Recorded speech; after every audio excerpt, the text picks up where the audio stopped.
What if the life you are trying so hard to succeed at was never truly yours to begin with? What if you have spent years climbing a ladder only to realize it was leaning against the wrong wall? I did not choose my first definition of success. It was handed to me, the way you hand a child a coat before they have even asked whether they are cold. Be serious, be useful, get good grades, choose a respectable profession, become someone people can approve of. Nobody wrote these rules down.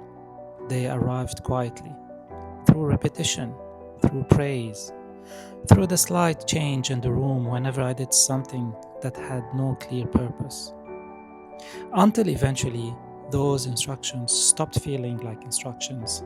They began to feel like truth. I followed that map so faithfully that for years I never stopped to ask who had drawn it. That is the danger of an inherited life. It can look successful from the outside while quietly making you absent from the inside of it. You can meet every expectation, collect every achievement, and still feel like a guest in your own biography. The first lesson came early. It arrived as a tone of voice, a subtle change whenever I was doing something with no measurable purpose. Drawing, wandering, making up games with no winner. Play was for children who had not yet understood how serious life was. Seriousness was the currency that earned respect. So I learned to fold away the parts of myself that did not appear productive, the way you fold away a toy you have been told you are too old for. You do not throw it away. You simply place it somewhere out of sight and tell yourself you will return to it later. Often, you never do. Nobody explained this to me. I simply noticed which version of me was praised and which was quietly corrected. Children are excellent students of what earns approval. I graduated early, and the next lesson built naturally on the first. Anything without measurable value was considered a waste. Rest had to be earned. Curiosity had to justify itself. I became very good at asking one question before allowing myself to do almost anything. What is it for? It took me years to realize how strange that question is to ask about your own life. You do not ask a river what it is for. You do not ask friendship to justify its return on investment. Yet I asked it about almost every part of myself that had nothing to prove. And by the time I was old enough to choose a future, the choice had been largely been made. Not through force, but through something quieter. Expectation.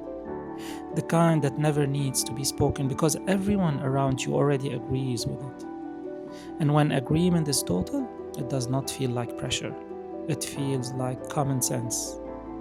Law school did not feel like a decision. It felt like the next square on a board I had been moving across since childhood. I remember signing paperwork for a future I had never truly imagined, only inherited.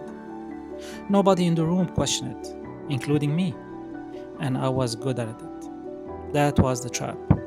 Being good at something can feel almost identical to choosing it, especially when everyone around you treats your competence as proof of your desire. People rarely ask, do you want this? They ask, are you good at it? And then they assume the answer to the first question must follow from the second. But ability is not desire. Competence is not calling. Succeeding at something does not necessarily mean it belongs to you. Somewhere along the way, achievement stopped being about achievement. Every accomplishment became a plea. See me, approve of me, tell me I am worthy of the space I occupy. And each life, and each title, and each moment of recognition became a small transaction. I offer you my performance. You offer me back a version of myself I can tolerate for a little while. For years, I believed the life I had built proved that the map was right. Then, much of that life collapsed. I thought I was grieving only the visible things, the business, the money, the home, but beneath all of that was a far more frightening loss. Without those things, I no longer knew who I was. That was when I was forced to ask a question I had avoided for most of my life. If nobody approved or disapproved, if no one was watching, grading, or keeping score, what would I actually choose? I did not have an answer, and that absence told me everything. The silence did not feel like freedom at first. It felt like static. A radio turned between stations, all noise where a clear signal was supposed to be. Success is not the same thing as sovereignty.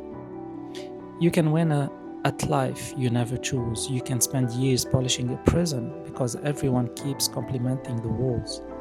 I'm not saying the map I inherited was wrong. The people who handed it to me were not cruel. Most of them were passing on the only map they knew. But it was still someone else's map. And no one had ever asked whether I wanted to go where it was pointing. Perhaps nobody asked you either.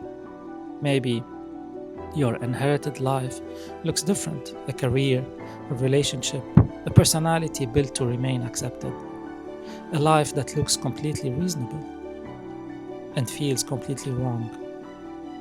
The most dangerous lives are not always the obviously miserable ones. Sometimes they are the impressive ones, the ones everyone congratulates you for, the ones that make it hard to admit you are unhappy because you appear to have everything. So do not rush to answer this intellectually. Watch yourself this week. Notice when you say yes and notice what you tolerate. Then ask, did I choose this? Or did I inherit it?